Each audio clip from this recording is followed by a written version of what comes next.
నైటీకి side కుట్లు వేస్తే ఎంత మనీ తీసుకోవాలక్క అని ఒక సిస్టర్ అయితే కామెంట్ చేశారు. ఓన్లీ సైడ్ మాత్రమే కుట్లు వేస్తే గనక నేను అటో కుట్టు ఇటో కుట్టు వేస్తే 20 రూపాయలు తీసుకుంటానండి. నైటీ మొత్తం సైజ్ చేయాలి అంటే హైట్ తగ్గించాలి, హ్యాండ్స్ హైట్ తగ్గించాలి, కుట్ల మీద కుట్లు వేయాలి అంటే గనక 40 రూపాయలు తీసుకుంటాను. టైలర్స్ అందరూ కామెంట్ చేయండి, అసలు నైటీ సైజ్ చేసినందుకు మనం ఎంత మనీ తీసుకోవాలి, మీరు ఎంత తీసుకుంటారు అనేది కామెంట్ సెక్షన్లో షేర్ చేయండి. తెలియని వాళ్ళు, కొత్తగా నేర్చుకునే వాళ్ళకి ఉపయోగపడుతుంది అనమాట. మొన్న ఒక వీడియోలో ఈ బ్లౌజ్కి చెస్ట్ లూజ్కి ఆమ్రౌండ్ లూజ్కి మ్యాచ్ అయితేనే బ్లౌజ్ ఫిట్టింగ్ బాగుంటుంది అని ఒక వీడియో పోస్ట్ చేస్తే చాలామంది దీని గురించి తెలియదు, ఎక్స్ప్లెయిన్ చేయండి అని చెప్పారు. మనకి ఈ బ్లౌజు చెస్ట్ లూజ్ వచ్చేసి 36 ఇంచులు అండి.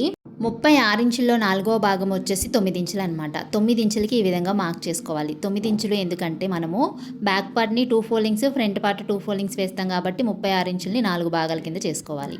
నడుము లూజు 32, 34 మధ్యలో 4 ఇంచుల గ్యాప్ ఉంది. ఈ 4 ఇంచుల్ని మనము బ్యాక్ పార్ట్లో అటువైపున ఇటువైపున 1 ఇంచ్ డాట్స్ స్టిచ్ వేస్తాం. ఫ్రంట్ పార్ట్లో డాట్స్కి వచ్చేసి 3 ఇంచులు స్టిచెస్కి పోతాయి అనమాట. మొత్తం కలిపితే 4 ఇంచులు. మనకి 4 ఇంచులు పోతే నడుము లూజు వచ్చేసి 32 ఇంచులు వస్తుంది. ఓకేనా? ఇక్కడ మనకి చెస్ట్ లూజు, నడుము లూజు క్లియర్ కదా. ఇప్పుడు వచ్చేసి ఆమ్ రౌండ్ లూజ్తో చెస్ట్ లూజ్ మ్యాచ్ అవ్వడం అంటే ఏంటో చెప్తాను వినండి.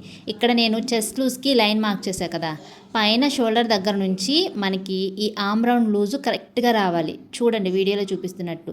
ఇది నాకు ఆమ్ రౌండ్ లూజ్ వచ్చేసి 17 ఇంచులు. 17 ఇంచుల్లో మనము ఇది 2 ఫోల్డింగ్స్ కింద వేసుకున్నాం కాబట్టి 8.5 ఇంచులు సగం తీసుకోవాలి. సగం వచ్చేసి 8.5.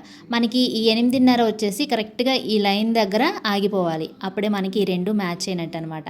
వీడియోలో అర్థం కాకపోతే ఫుల్ వీడియో పోస్ట్ చేశానండి. ఎవరికైనా ఇంట్రెస్ట్ ఉంటే చెక్ చేసేయండి. వీడియో నచ్చితే లైక్ చేసి ఛానల్ని సబ్స్క్రైబ్ చేసుకోండి.